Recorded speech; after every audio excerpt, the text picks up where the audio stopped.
Kalaban ni Mayor Vico Soto nanira na naman sa muling pagbabalik. Yan pag-uusapan natin patungkol sa kinabibiliban at hinahangaan nating alkalde ng Lungsod Pasig ngayong araw po ng Huwebes, May 1, unang araw po ng buwan ng Mayo. Pero bago natin talakayan yan ay humihiling ako na pakisubscribe ang aking YouTube channel, pakilike and share na din para mas dumami pa po ang makapanood ng video natin. Maraming salamat po sa inyo mga kaparokya. So yun nga mga kaparokya, kahapon nga po ay muling nagbalik ang naghahamon ng debate kay Mayor Vico Soto na si Attorney Ayan Seiya. At tulad ng inaasahan ay muli na namang itong tumirada sa butihing mayor. Patungkol naman sa ibinahagi ng alkalde na Rosario Sports Complex kung saan ayon dito ay naayos na daw di umano at nabili na daw ng Pasig LGU ang private property ng nasabing sports complex. Iginit naman po ni Attorney Ayan Seiya na paglabag daw sa election code ang maglabas ng pondo from LGU during that campaign period. So basahin natin ang ipinost ni Mayor Vico Soto sa kanyang official Facebook account. Good news! Nabili na ng Pasig LGU ang huling piraso ng lupa na may private claimant para sa sports complex sa Rosario. Ito yung naka-highlight sa mapa. Sa isang picture, makikita ang pirmahan ng deed of sale. Lot size 3,000 square meter, presyo 23,000 per square meter. So may total po na 69 million. Kung tutusin, mababa na ito kasi kung nagdemanda ang may-ari, pwede pa silang maningil ng legal interest at damages.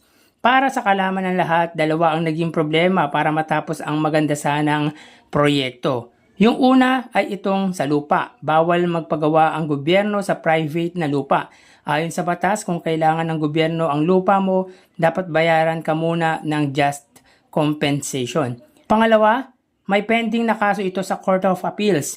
May pending request din tayo sa COA para sa special audit dahil hindi ako naniniwala na 100% complete na yung phase na naabutan ko noong 2019. Mukhang sinisingil tayo para sa mga bagay na hindi naman na-deliver, hindi tayo papayag na malugi ang taong bayan. Madaling magsabi at mangako ng kahit ano na hindi naman naintindihan ang buong sitwasyon. May mga naman na tayong problema na hindi ganun kasimpleng ayusin, lalo na't maraming kulang na dokumento, impormasyon, pero isa naman nating naayos ang mga problemang ito. But we learn from the lesson of the past. This lesson have led to massive reform in the LGU's planning and budgeting processes.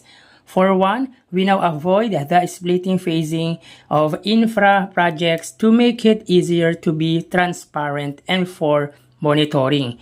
Hindi man natin maayos ang lahat sa libo-libong problema ng Pasig, masasabi ko siguro na at least ngayon nababawasan ang problema ng lungsod imbis na nadadagdagan pa ito. So yun yung mga parokya na solusyonan at naresolba na po ng Pasig government ang naging problema sa nakatiwangwang na Rosario Sports Complex sa Pasig. Hindi pa natin alam ang pinakadetalye pero good news to for the all Pasigueños. Dahil malaking proyekto ang pwedeng gawin dyan if ever na 100% all-in na po ang nasabing problema sa sports complex. Malaking tulong yan sa mga atletang Pasigueño. At ayon kay Mayor Vico Soto, nabili nila sa halagang 69 million ito. So malaking halaga ang ginastos ng Pasig LGU but as per Mayor Vico Soto ay mababa pa daw ito kung tutusin. Subalit sa pagbabalik ng siping ng Pasig na si Attorney Ayan Seiya ay iginit nito na wala daw issue sa lupa tulad ng sinasabi ni Mayor Vico Soto at dagdag pa nito na kung nagkaroon nga daw ng bayaran ay paglabag daw sa COMELEC ban or COMELEC code ang Pasig LGU dahil pinagbabawal nga daw po ang maglabas ng pondo during campaign period. So walang problema sa lupa pero matagal nang nakatiwangwang ang sports complex. So may something, ibig sabihin mga kaparokya, kung hindi pa gagawa ng paraan ng administration ni Mayor Vico Soto, baka mas tumagal pa na nakatiwangwang ang sports complex. Anyway, nakabalik pa pala ito si Ayan Seiya. Well, ano pa bang asahan natin dito kundi ang manira ng kalaban. Hindi naman ito mananalo kahit anong paninira ang gawin nito. Alam nyo naman mga parokya, ang abogado, kahit alam ang totoo, gagawa at gagawa ng ikabubutas ng kalaban para manalo.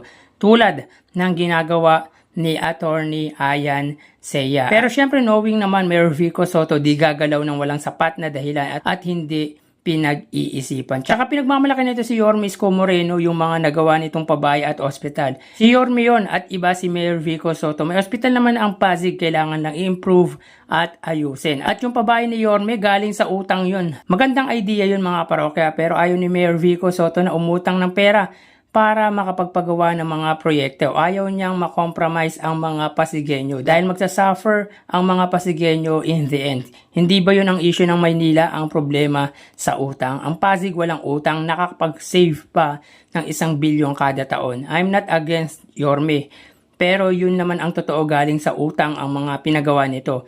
Yun naman ang ayaw ni Mayor Vico Soto, ang ipapasan sa constituent niya ang pagkakautang ng lungsod. Anyway, wala na tayong aasahan dito kundi ang manira. Palibasa walang chance manalo sa darating na election, and I don't think na hindi ma-disqualify ito dahil grabe naman kasi pambabastos nito sa mga kababaihang Pasigueño. By the way, congrats nga po pala sa pamahalang lungsod ng Pasig dahil unti-unti nilang nasusolusyonan ang problemang minana nila mula sa nakaraang administrasyon. So kayo mga parokya, ano masasabi nyo patungkol dito?